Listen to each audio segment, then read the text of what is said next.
հորն է տեսնում, մարդիկ ապշած էին, մարդիկ զարմացած էին, մարդիկ չէին պատկերացնում ինչ է խոսում Տեր Հիսուսը։ Եվ խաչափայտի վրա, երբ որ Տեր Հիսուսին նայում էին, որպես մեղավոր ավազակ մեկն էին տեսնում։ Եվ ավելի էին զայրանում այդ մարդիկ, հավաքվածները, որ այդքան հրաշքներ գործող մարդը,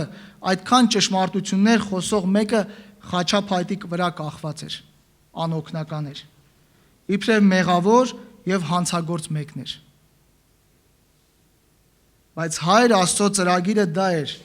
որ իր որդի Հիսուս Քրիստոսին ուղարկեր աշխարհ։ Եվ նպատակը դա էր, որ խաչափայտի վրա պետք է իր այրունը թափեր։ Այսօր պետք է միասին նայենք Տեր Հիսուսի խաչը, ինչ արժեք ունի, ինչ է իրենից ներկայացնում Տեր Հիսուսի խաչը։ Ընդհանրապես խաչի իմաստը կամ թե ինչու Տեր Հիսուսը խաչափայտի վրա մահացավ, շատերի կողմից չի հասկացվել կամ չի ընկալվել, չեն կարողանում շատերը հասկանան ինչու համար Տեր Հիսուսը մահացավ խաչափայտի վրա։ Եթե օրինակ բերենք Եհովայի վկաներին, որ խաչի զորությանը կամ խաչյալին, խաչին չեն հավատում։ Իրենք ասում են, որ Տեր Հիսուսը ցցի վրա իրեն գամեցին եւ կախեցին ցցի վրա։ Եվ սա շատ ցավալի եւ շեղված վարդապետություն է, այսպիսի բան չկա, որևէ միտեղ չեն կարդում Սուրբ գրքի մեջ, որ Տեր Հիսուսը ցցի վրա խաչվեց, ցցի վրա կախվեց, երբեք։ Ուրեմն այն ժամանակվա ամենադաժան պատիժը, ամենանենգ անարգված պատիժը խաչի պատիժն էր։ Դրա համար ավազակներին Տեր Հիսուսի հետ միասին խաչեցին։ Եվ այսպիսի մարդիկ, որ խոսում են, որ չեն կարողանում պատկերացնեն, մերժում են Քրիստոսի խաչելությունը։ Եթե մերժում են Քրիստոսի խաչելությունը կամ որևէ արժեք չունի Տեր Հիսուսի խաչելությունը մեր կյանքում, նշանակում է անհիմն է Տեր Հիսուսի խաչելությունը։ Նշանակում է դրանով ուրանում ենք մարգարեական հայտնությունները եւ ուրանում ենք բուն Տեր Հիսուս Քրիստոսին։ Ինչ է ասում Եսայա 53:5-ը։ Եսայա 53:5 Բայց անիկա մեր մեղքերի համար վիրավորվեցավ եւ մեր անօրենություններուն համար ծեծվեցավ, մեր խաղաղության պատիժը անոր վրա եղավ եւ անոր վերքերովը մենք բժշկվեցանք։ Ամեն։ Ով շատերի մեղքերը վերցրեց, Տեր Հիսուս Քրիստոսը։ Որտեղ եւ ինչ միջոցով, պատասխանը տեսնում ենք խաչի վրա այրուն թափելով։ Եվ առաջի Հովաննում 1:7-ը ինչ է ասում, անոր որդվույն Հիսուս Քրիստոսի այրունը մեզ ամեն մեղքե կսրբե։ Հիմա հարց, մարդը կարող է ինքը իրեն փրկել։ Ես մի 2-3 օր փորձեցի ուսումնասիրեմ Եհովայի վկաների ուսմունքը։ Ես չեմ եկել հիմա իրենց մասին խոսելու, բայց փորձեցի ուսումնասիրեմ, թե ինչի մասին է իրենց խոսքը։ Փորձեցի հասկանամ, շատ այսպես եթե մի քիչ նայես, կարդաս կամ ուսումնասիրես, շատ գեղեցիկ ձևով են փորձում շարադրել Տեր Հիսուսին։ Այո, արդեն ընդունում են իրենք, որ Աստծո որդի է, բայց Աստված չի։ Դա են ընդունում հիմա։ Սկիզբը հիշում եմ, երբ որ Եհովայի վկաները Հայաստան մտան, սկսեցին քարկոծվել մարդկանց կողմից, որովհետև մերժում էին Քրիստոսի աստվածությունը։ Հետո տեսան, չէ, արդեն շատ են քարկոծվում, կարելի է ընդունել Տեր Հիսուսի աստվածությունը, Տեր Հիսուսին, բայց որպես ստեղծագործ էակ, Աստծո կողմից ստեղծված մեկը։ Բայց փառք Աստծո, որ մեր Աստվածը երեք, այսօր եւ հավիտյան նույնն է, եւ մեր վարդապետությունը չի փոխվում։ Աստծո խոսքը, Աստվածաշունչը երբեք ու երբեք չի փոխվում եւ դարերով գալիս է այսպես։ Ուրեմն շատ գեղեցիկ են փորձում շարադրեն, բայց երբ որ կարդում ես, ինքան օտար ես քեզ զգում այդ ամեն ինչի մեջ, ինքան խորթ ես քեզ զգում։ Ընդհանրապես հոգեհարազատ մի բան չկա, որ մեջը կարողանաս հասկանաս։ Ուրեմն հարցը հետևյալն է. մարդը կարող է ինքը իրեն փրկել, թե Աստվածաշնչի ասված ճշմարտությունները փաստում են մեզ, որ մարդու միակ փրկիչը եղավ Տեր Հիսուս Քրիստոսը։ Սրա մասին բազում փաստեր ունենք նաև 5 կտակարանում։ Օրինակ կարդում ենք, որ ինչպես Մովսես օձը բարձրացրեց փայտի վրա, եւ դա օրինակն էր Տեր Հիսուսի խաչելության, եւ դրա մասին փաստեց հենց ինքը Տեր Հիսուսը Հովանու 3:13-ի մեջ։ Տեսեք ինչ է ասում Հովանու 3:16-ը, 13-ը ներողություն։ Մեկը երկինք չելավ, բայց միայն անիկա, որ երկնքեն իջավ որդի մարդու, որ երկնքեն է։ 14-ը ինչպես Մովսես անապատի մեջ օձը բարձրացրեց, այնպես ալ պետք է որ մարդու որդին բարձրանա։ Ամեն։ Ուրեմն տեսնում ենք, որ Տեր Հիսուսը արդեն ինքը 5 տակարանից սկսած Աստված մարգարեների միջոցով խոսում էր, որ Տեր Հիսուսը աշխարհ պիտի գա, եւ ինքը արդեն փաստում է դրա մասին։ Ով բարձացավ եւ ուր բարձացավ։ Ուրեմն աղոթենք, որ Աստված մեզ միտք տա, իմաստություն տա հասկանալու Քրիստոսի փրկագործությունը մեր կյանքում։ Եվ ամենակարևորը գիտակցենք, որ ոչ թե դաժան մարդիկ Տեր Հիսուսին խաչը հանեցին։ Այսօր շատերի մեջ այս կարծրատիպը կա, որ ասում են Տեր Հիսուսը այդ ժամանակվա մարդիկ իրեն պատժեցին, նախանձեցին, այո, գիտենք եկեղեցու այսքան տաճարի առաջնորդները, քահանաները եւ այլն նախանձեցին եւ խաչը հանեցին։ Ոչ երբեք։ Տեր Հիսուսին խաչը հանելու միակ պատճառը իմ եւ քո մեղքերը եղան։ Տեր Հիսուսը չէր եկել մարդկանց լավ գեղեցիկ խոսքեր սովորեցնելու, այս կյանքի դաստիարակությունները սովորեցնելու, այլ Տեր Հիսուսը եկել էր, որպեսզի իմ եւ քո նման մեղավորի համար խաչը բարձրանա եւ իր այրունը թափի։ Մեր փրկության կարևոր հիմքը եւ կենտրոնը եղավ Տեր Հիսուսի խաչելությունը եւ խաչը, որ Տեր Հիսուսը գանվեց խաչափայտի վրա եւ իր սուրբ այրունը թափեց մեր մեղքերի համար։ Ուրեմն եթե վերցնենք խաչը, այսինքն Տեր Հիսուսի պատարակվելը եթե վերցնենք, զոհվելը, խաչի վրա այրուն թափվելու իրականությունը ամեն բան վերջացած կլինի։ Նրա աշխարհ գալու նպատակը, Աստծո փրկagorցության ծրագիրը, մեր հավիտենական կյանքի երաշխիքը, հազարամյա թագավորությունը, հավիտյան Տերոջ հետ լինելու հույսը։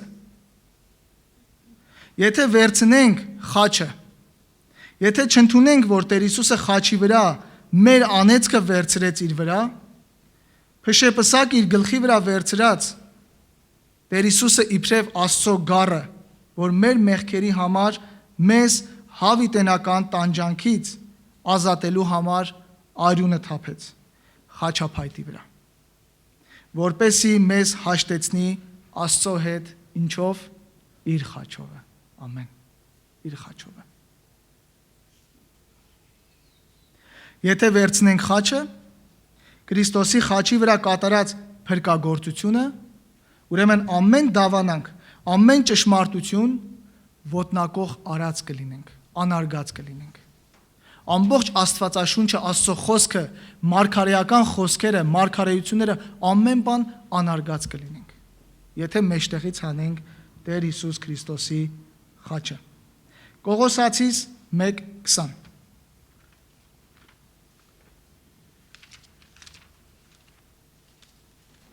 Կողոսացիս 1:20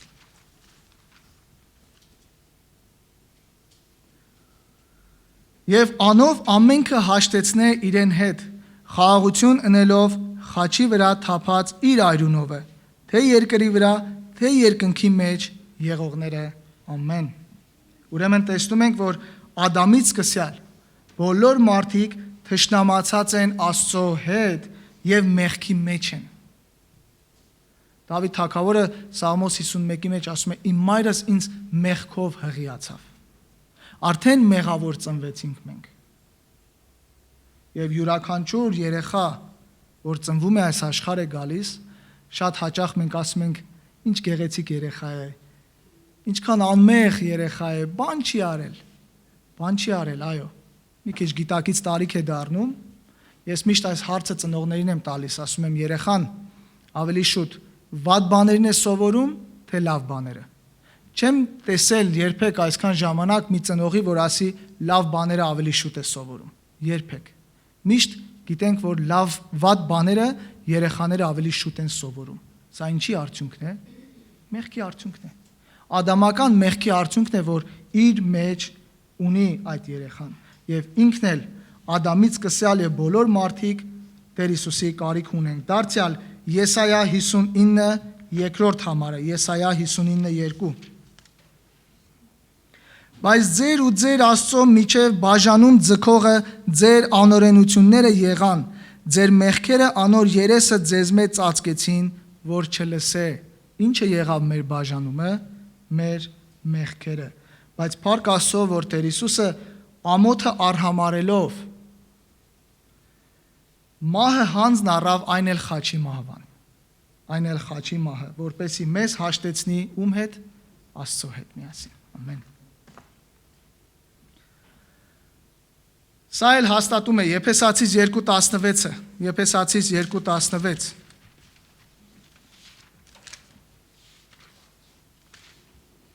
Եփեսացիս 2:16 Եվ երկուքն ալ մեկ մարմին եղած հաշտեցնե Աստծո հետ իր խաչովը։ Ուրեմն այս համարը հաստատում է նախորդ համարը։ Վասնզի անով սպանեց թշնամությունը, իմ եւ Աստծո միջև եղած հաշտությունը միմիայն խաչի միջոցով կատարվեց։ Ես հաշտ չէի, ես թշնամացած էի Աստծո հետ, եւ մենք յուրաքանչյուրս։ Եվ փառք Աստծո, որ Աստված իր որդին ուղարկեց աշխարհ եւ խաչի միջոցով հաշտեցրեց իր հետ։ Ուրեմն ոչ թե օրենքի գործերով, քանի որ օրենքով ոչ ոք չկարողացավ փրկվել եւ չի կարող արդարանալ։ Հռոմեացիս 3:28 համար։ Հռոմեացիս 3:28 համար։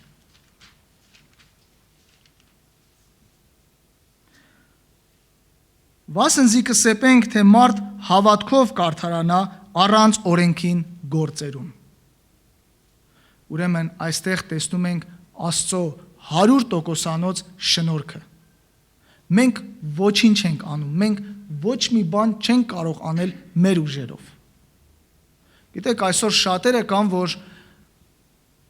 փորձում են բարեգործություններ անեն, փորձում են եկեղեցիներ կառուցեն, որպեսզի Աստծո աչքերի առջև լավ երևան։ Եվ սա իրենց համար պարզապես սրտից փոփանք է լինում։ Բայց ինչ է ասում մեզ Եսայայի մեջ, Աստված ասում է ձեր բոլոր բարի գործերը կեղտոտ լաթի կամ կեղտոտ կտորի պես են իմ առջևս։ Եվ Հակոբոսի մեջ էլ կարդում ենք Հակոբոսի մեջ, որ ասում է հավատքը առանց գործերի մեռած է։ Ուրեմն, եթե ունես հավատք, ցույց տուր գործերդ։ Եթե ունես գործեր, ցույց տուր հավատքդ։ Ուրեմն Հռոմեացիս 3:28-ը նաև այս համարին հաստատում է Գաղատացիս 2:16-ը։ Գաղատացիս 2:16 Գիտնալով, թե մարդ օրենքի գործերեն չի կրնար արդարանալ, հապա Հիսուս Քրիստոսի հավատքեն, մենք ալ Քրիստոս Հիսուսին հավատացինք, որպեսի արդարանանք Քրիստոսին հավատքով եւ ոչ թե օրենքին գործերով, որովհետեւ օրենքին գործերով ոչ ոք պիտի արդարանա։ Ամեն։ Գաղատացիս 3:11 Եվ թե օրենքով մեկը չի կրնար արդարանալ Աստծո առջև, այդ հայտնի է, քանզի արդարը հավատքով պիտի ապրի։ Ուրեմն ինչպես կարող ենք, ինչ միջոցներով արդարանալ եւ հաշտվել Աստծո հետ։ Դարձյալ Կողոսացիս 2:14 եւ 15 համարները։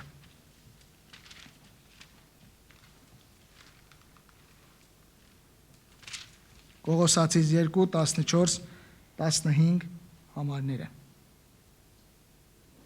Ու հրամաններով հաստատված պարտամուրհակը, որ մեզ հակառակ էր, ջնջեց, մեջտեղեն վերցուց եւ խաչափայտի վրա գամեց եւ իշխանություններն ու պետությունները մերկացուց ու հայտնապես խայտառակեց, հաղթելով անոնց անով։ Ամեն։ Ուրեմն տեսնում ենք, որ մեր հաղթությունը, մեր հաշտությունը Աստծո հետ կատարվեց նրանով, այսինքն Տեր Հիսուս Քրիստոսի խաչի վրա գանվելով։ Արդարությունը, մեղքից ազատությունը եւ սրբությունը սկսվում է միմիայն Տեր Հիսուս Քրիստոսի խաչի քավությամբ։ Գաղատացիս 2:20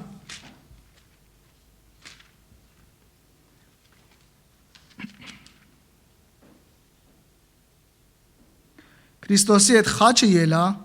եւ ալ կենթանի եմ ոչ թե ես, հապա Քրիստոս կենթանի է իմ մեջս, բայց ես որ հիմա մարմնովս կապրիմ, Աստծո որդին հավատքովը կապրիմ, որ զիս սիրեց ու իր անձը ինձ համար մատնեց։ Ամեն։ Ուրեմն եթե մենք ապաշխարել ենք, եթե մենք Տիրոջն ենք պատկանում, Քրիստոսի այդ խաչը բարձացանք ասում է։ Եթե Քրիստոսի հետ ես խաչը բարձացա, ուրեմն ես ինքս ինձ մեռած պետք է համարեմ։ Հին մարդու իղձերի, ցանկությունների նրա հետ մեռա խաչի վրա, այնքան էլ կենթանի եմ նրա հետ։ Ուրեմն ինչքան որ Տեր Հիսուսի հետ խաչի վրա մեռա, այնքան էլ կենթանի եմ։ Տեր Հիսուսը կենթանի է հավիտյանս հավիտենից։ Ես կենթանի եմ հավիտյանս հավիտենից։ Որտեվ Տեր Հիսուսը ասեց, թեև մեռնես էլ պիտի ապրես։ Սա է մեր հույսը, սա է մեր ուրախությունը։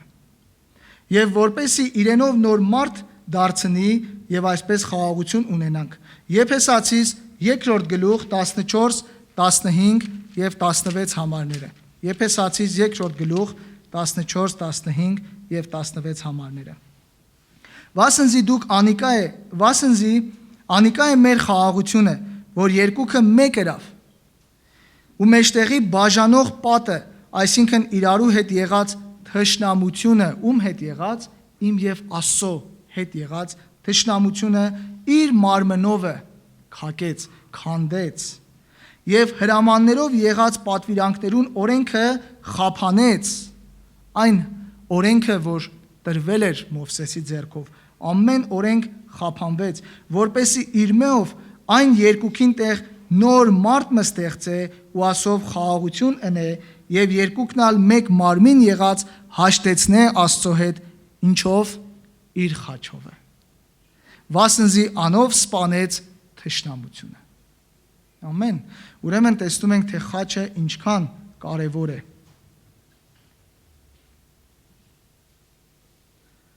Եվ վերջին համարը Հռոմեացիս 8:10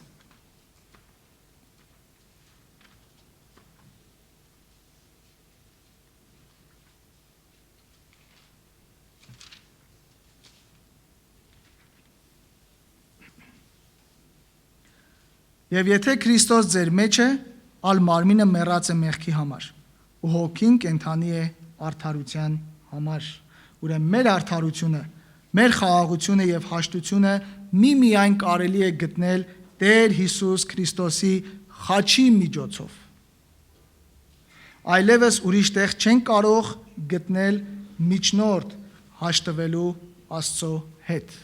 Ինչ ասես Տեր Հիսուսը Հովանու 14:6-ի մեջ, ես եմ ճանապարհը, ճշմարտությունը եւ կյանքը։ Մեկը հոր մոտ չի կարող գնալ, եթե ոչ ինձանով։ Ուրիշ միջոց չկա, ուրիշ ճանապարհ չկա Աստծո մոտ գնալու։ Եվ միակ ճանապարհը եղավ Տեր Հիսուս Քրիստոս ինքը։ Եվ դրա համար Տեր Հիսուսը եկավ այս աշխարհ։ Եվ Տեր Հիսուսի ընտրած ճանապարհը խաչի միջոցով էր, որ մեզ տվեց այս փրկությունը։ Ուրեմն ինչ ենք հասկանում, ինչ է խաչը, ինչ է խաչի արժեքը, միտքը։ Միայն մի բան պետք է հասկանանք, երբ որ խաչի մասին ենք խոսում, երբեք այս խաչը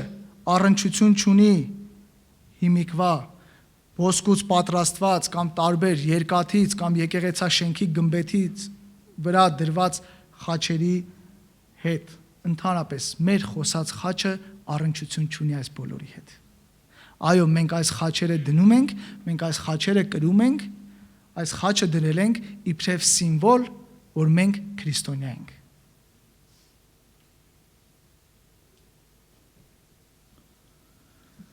Ուրեմն Աստվածաշնչի մեջ ինչ որ կարդացինք, բոլոր վկայությունները եւ փաստերը խոսում են Տեր Հիսուսի խաչի մասին։ Այն խաչը, որ գնահատեց Տեր Հիսուսը, այն խաչը, որ արժևորեց Տեր Հիսուսը, նրա արժեքը եւ իմաստը նաեւ առաքյալները խոսեցին արժեքի եւ իմաստի մասին։ Մենք քարոզում ենք խաչյալ Քրիստոսը։ Ուրեմն եթե վերցնենք խաչը, Տեր Հիսուսի աշխարհ գալը ինչ իմաստ կունենա։ Եթե վերցրենք խաչը, ամեն բան վերջացած է։ Մեր համարը Հիսուսին նայենք, մեր հավատքի առաջնորդին ու կատարողին, որ իր առջև կեցած ուրախությանը համար խաչը հանձն առավ։ Խաչը հանձն առավ։ Սա Տիրոջ համար ուրախություն էր, այո, թերևս տրտմեց Գեթսեմանի պարտեզում, թերևս սրտնեղված էր, ճնշված էր, բայց ուրախությամբ էր եկել։ Սա շատ կարևոր է, որ Տեր Հիսուսը իր կյանքը տվեց մեզ համար ուրախությամբ, ոչ թե դժգոհելով։ Եվ ասեց. Հայր, թող քո կամքը լինի։ Ինչու՞, որովհետև եկել էր հոր կամքը կատարելու։ Ամոթը արհամարեց ու Աստծո աթոռի աջ կողմը նստավ։ Ամեն։ Ուրեմն այս խաչը նաև միջոց եղավ, որպեսի այսօր համարձակ մոտենանք հաղորդության Սուրբ Սեղանին։ Տերը օրհնի ձեզ, Աստված օրհնի իր Սուրբ խոսքը։ Եկեք մի երգ երգենք եւ դրանից հետո խնդրենք հրար եղբորը, որպեսի հաղորդության սեղանի առաջնորդությունը կատարի։